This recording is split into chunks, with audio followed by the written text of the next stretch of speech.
Este vídeo está dirigido a todas aquellas personas que tienen dificultades a la hora de realizar un comentario de texto histórico.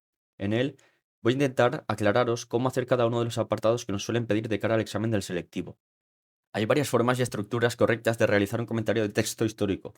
Este es un ejemplo de ello, pero yo no lo hago así exactamente. Ni en 2025 pedían todos estos apartados. En mi caso, os voy a enseñar la que yo utilicé con mis alumnos de segundo de bachillerato para el modelo de Historia de España en la selectividad de 2025. No obstante, mi recomendación es que sigáis el orden que os digan vuestros profesores, ya que son los que os van a corregir los exámenes. En cuanto a los consejos antes de empezar, lo primero que tenemos que hacer al tener el texto delante es fijarnos en si aparece abajo del documento el nombre del autor o el año en el que fue escrito. Si aparecen los dos, nos van a facilitar mucho las cosas. A continuación, leéis el texto para saber de qué trata su contenido y subrayáis lo que os parezca más importante. También es recomendable utilizar conectores a la hora de redactar vuestro comentario y de justificar el por qué creéis que una fuente es primaria, secundaria, pública, privada, etc. Podéis utilizar expresiones como debido a, ya que, dado que, pero esto os lo enseñaré mejor con un ejemplo mío al final de este vídeo. También os recomiendo al máximo evitar parafrasear, es decir, copiar literalmente el texto palabra por palabra. ¿Por qué? Porque vuestros profesores o los correctores del selectivo os lo van a tachar. Lo que tenéis que hacer es reflejar las ideas principal y secundarias con vuestras propias palabras, evitando copiar el texto. Aquí tenéis el guión que yo utilizo. Lo primero que yo analizo es si es una fuente primaria o secundaria y si es pública o privada. No os preocupéis que ya veréis que es fácil de adivinar. En segundo lugar, hablo del autor brevemente destacando su importancia histórica y menciono el año en el que está escrito el texto. En tercer lugar, analizo la naturaleza. Algunos lo conoceréis como forma y contenido del texto. En cuarto lugar, escribo la idea principal y las secundarias gracias a haberme subrayado anteriormente el texto y ahora evitando parafrasear. En quinto y último lugar, el contexto lo pedían para los alumnos de segundo de bachillerato en el selectivo 2025 de la Comunidad Valenciana, pero dudo que lo pidan en primero de bachillerato. Entrando ya en materia, ¿cómo sabemos si es una fuente primaria o secundaria? Si es un documento contemporáneo a los hechos que narra, será una fuente primaria. En cambio, si es un documento reciente, por ejemplo, un libro de un historiador que habla de hechos del pasado, hablando, por ejemplo, de Napoleón, de Fernando VII o de cualquier hecho histórico que el escritor no ha vivido, será una fuente secundaria, porque hace una reinterpretación actual de los hechos del pasado. Además, en ocasiones también hacen juicios de valor, es decir, dar su opinión. Con este primer ejemplo que he escogido, vamos a analizar si es una fuente primaria o secundaria. He subrayado en azul las pistas que nos ayudan a estar seguros de qué tipo de fuente es. Si es un documento escrito en 1813 y habla de la guerra actual, es una fuente primaria, porque es un texto contemporáneo a los hechos que narra, ya que hace referencia a la Guerra de Independencia Española que acabó en 1814. Además, aunque no aparezca abajo el nombre del autor, con leer en la primera línea el emperador de los franceses, todo el mundo debería saber que hace referencia a Napoleón Bonaparte. En cambio, en este segundo ejemplo, aunque quizás no conozcáis al autor, vemos que es una fuente secundaria al ser un fragmento del libro El siglo XIX, España, ensayo de historia contemporánea, que fue escrito en 1979, es decir, a finales del siglo XX, además de que te indica de qué páginas exactas se ha extraído el texto.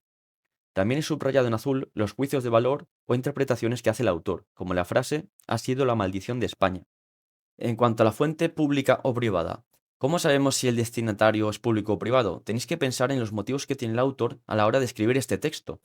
¿Tiene la intención de que esa información sea conocida por mucha gente, por ejemplo, la nación española? En ese caso será público. Sin embargo, si el autor quiere comunicar algo en confianza a una persona en concreto, por ejemplo, un plan secreto para organizar un atentado o un golpe de Estado, o una carta de amor de un soldado a su amada, será una fuente privada, y de hecho tengo esa carta como ejemplo, ahora lo veréis.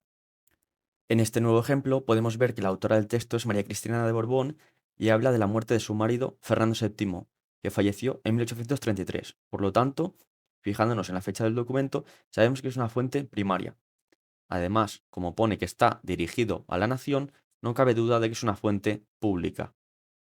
Este es el texto que os mencionaba antes y, como es una carta de un soldado a su amada, se trata de una fuente privada, porque el destinatario es María, no está destinado a que la lea nadie más que ella. Si os fijáis en las palabras en azul, el soldado estaba viviendo unas duras condiciones durante la guerra del Rif, es decir, la guerra de España contra Marruecos, y, como curiosidad histórica, fijaos en la fecha del documento. El soldado Pedro falleció al día siguiente, el 9 de agosto. Por lo tanto, viéndose en esa situación, podemos considerar que fue una carta de despedida. Tras haber explicado las diferencias entre la fuente primaria y la secundaria y la pública y la privada, quiero aclarar que la mayoría de textos históricos que os pondrán en bachillerato serán fuentes primarias y públicas, pero debéis fijaros bien por si acaso, sobre todo en el año. El segundo paso sería hablar del autor del documento para demostrarle a vuestro profesor o profesora o al corrector de selectividad que controláis el tema. ¿Qué personaje histórico escribió este documento y por qué es importante históricamente? En el caso de que sea un grupo de personas, podéis hablar de su ideología. Por ejemplo, os podéis encontrar con grupos de personas que sean de una ideología absolutista, liberal, republicana, monárquica, independentista, comunista, fascista, etc. No obstante, la mayoría de textos históricos que os encontréis serán de un autor en concreto que conoceréis al haber estudiado el tema. En cuanto a la naturaleza, algunos quizás lo conoceréis como la forma y el contenido del texto, pero yo utilizo la palabra naturaleza porque era conforme lo pedían en el selectivo de 2025. Prácticamente todos los textos que os vais a encontrar son políticos y después hay que fijarse bien si son sobre todo jurídicos o informativos y si tienen algún elemento económico o social. Ya veréis que con el ejemplo que os voy a poner va a ser bastante fácil adivinarlo. Si os habéis fijado en los textos anteriores, había subrayado en amarillo su naturaleza. El de Napoleón era un tratado, así que es un texto de naturaleza político-jurídica, porque reconoce legalmente a Fernando VII como rey de España. El texto de María Cristina es un manifiesto, así que es político-informativo, porque simplemente se dirige a la nación española para defender que su hija menor de edad debe ser la heredera al trono. Además, con esta imagen que os pongo en pantalla, quizás se os hace más sencillo determinar qué tipo de texto histórico tenéis delante. Por ejemplo, si veis que pone constitución o ley, claramente será jurídico, o si trata algún tema de impuestos, será económico. Este texto de Mendizábal es una fuente primaria y pública, y si os fijáis en las palabras subrayadas en amarillo, fácilmente entenderéis que se trata de un texto cuya naturaleza, además de política, es jurídica por su forma, al ser un real decreto, y económica por su contenido. Por otra parte, en cuarto lugar, debemos indicar las ideas principales y las secundarias. ¿Cómo podemos diferenciarlas? La idea principal del texto es el motivo por el cual el autor escribe el documento. ¿De qué quiere convencer al lector? ¿Qué pretende conseguir el autor al escribirlo? En cambio, las ideas secundarias son datos extra que aunque no aparecieran en el texto, el documento se entendería igualmente. Aquí tenéis el ejemplo de la Constitución de 1931 y se trata de una fuente primaria y pública y su autor es el Gobierno Provisional de la Segunda República Española. Se trata de un texto de naturaleza político-jurídica al tratarse de una constitución. He añadido en verde la idea principal, la cual es presentar el sufragio universal, ya que a partir de este momento las mujeres podrán votar en España, lo que convirtió al país en una democracia. En rojo he añadido las ideas secundarias, como el color de la bandera, que aunque no aparecieran en el texto, tú entenderías igualmente el documento. Este segundo texto también es una fuente primaria y pública, y su naturaleza es político-informativa al tratarse de un mensaje de Franco al pueblo español. En verde tenéis la idea principal, la cual es establecer al príncipe Juan Carlos, el actual rey emérito, como sucesor del régimen franquista en la condición de rey, y en rojo aparecen tres ideas secundarias, como críticas a gente que dudaba de la continuidad del régimen, el número de votaciones populares o la comparación con la entronización de Felipe V hacía ya más de 250 años. Por último, este quinto apartado lo pidieron en el selectivo para segundo de bachiller, que es hablar del contexto, tanto nacional como internacional, específicamente el europeo.